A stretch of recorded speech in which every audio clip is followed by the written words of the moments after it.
Welcome to This Explainer. Today, we're diving into something that literally touches every single one of us every single day. The stakes? Incredibly high.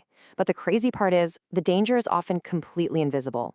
I mean, millions of us use chemicals daily. We've got them in bustling offices, heavy-duty workshops, massive industrial plants, and yeah, right inside our own homes. But there's a super fine line between a normal routine and a total disaster. Picture this for a second. It's a quiet evening. A kid is waiting at the front door, looking out with this big smile, just listening for the familiar sound of their parent coming home from work. Now contrast that peaceful image with the reality of a busy, hazardous workplace. A dropped bottle, a quick momentary lapse in judgment, an unread warning label.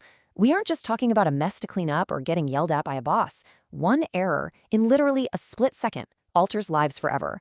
The heartbeat of a whole family can skip entirely, all because a workplace hazard was underestimated. Okay, let's dive into this. Section 1, Hidden Hazards All Around Us, the Everyday Threat. Now, what's really interesting about these items is how incredibly ordinary they look. A cartridge of printer toner, a regular bottle of household bleach, some engine oil sitting out in the garage, or standard detergents and sanitizers tucked right under the sink.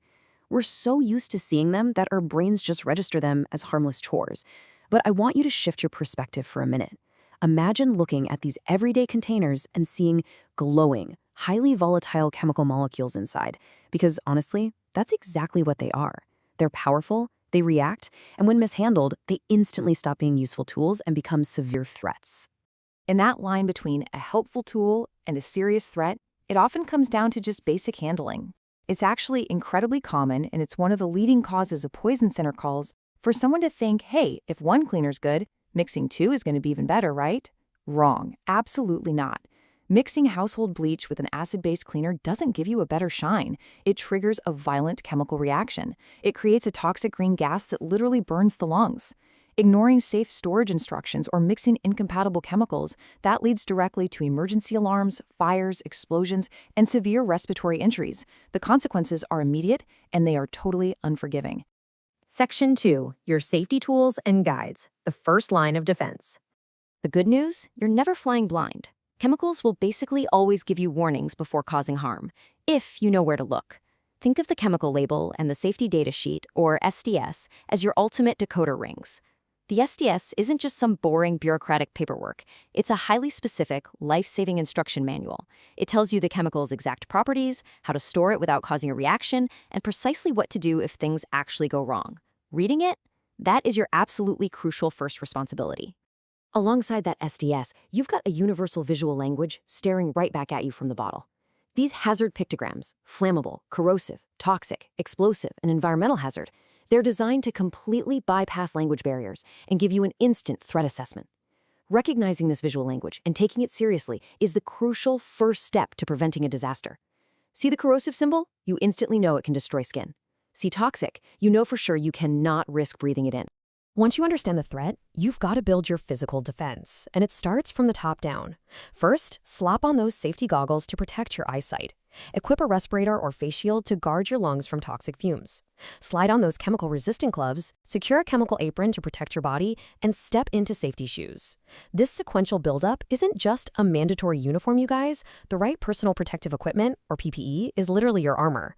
Never touch a chemical without it, because this armor doesn't just save your skin in the moment, it secures your entire future.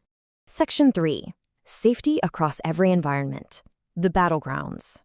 And this brilliantly illustrates how safety totally adapts to your environment, even when the underlying danger stays exactly the same. In an office, your priority is keeping cleaning chemicals labeled, never ever mixing them, and keeping them far away from the lunchroom. In a workshop or industrial setting, the scale way increases. You're dealing with proper ventilation, safely transporting massive chemical drums, and ensuring anyone handling battery acid is wearing that full set of PPE we just talked about. But look at the home column. The stakes here are incredibly personal. A toddler reaching for a brightly colored bottle under the sink, that is a nightmare scenario. Locking those cabinets immediately and never ever transferring chemicals into food or drink bottles where they can be mistaken for something safe is an absolute necessity. Section 4, Emergency Spill Response Protocol. The contingency. Even with perfect planning, we have to address the what if. Accidents happen, right? A bottle slips, a drum leaks. We have to pivot to the contingency plan because strict preparation is the only way to avoid blind panic when a chemical spill actually occurs. If a spill happens, you execute this exact protocol with rigid, direct urgency. Number 1, stay calm, don't rush in blindly, secure the area so no one else walks into the hazard. Number 2, use the correct spill kit, the exact one specified by the SDS you already read. Number 3, loudly and clearly warn your coworkers to stay back. And number 4, report it immediately with a supervisor so the emergency response team can take over. Following these exact steps stops a small spill on the floor from turning into a catastrophic facility-wide emergency. Let's move to and see how this builds into Section 5, returning home safely. The true payoff. All of this, the labels, the gear, the protocols, it's not just about compliance. It brings us full circle to that emotional anchor we started with, the family waiting safely at home. These are the core, actionable takeaways you've got to carry with you. Read the label. Wear your PPE. Never mix unknown chemicals. Report spills immediately. And ultimately, go home safe every single day. Whether you're dealing with printer toner, battery acid, or household bleach, these rules are 100% non-negotiable. Because at the end of the day, your safety doesn't happen in a vacuum. It's not just about protecting yourself. It is about protecting your family, your friends, and your coworkers who are standing right beside you. Every time you choose to put on your safety goggles, every time you take 30 seconds to actually read the safety data sheet, every time you properly lock a cabinet at home, you are making a decision that saves a life. You're ensuring that the child waiting by the door gets to hug their parent at the end of the shift. Chemical safety isn't just some company policy, it's a personal responsibility. It begins and ends with your choices. Stay vigilant, respect the chemicals you work with, and ask yourself, what hidden hazard is sitting in your workspace right now just waiting for a momentary lapse in judgment? Remember, safe today, safe tomorrow. Thank you for joining me on this explainer.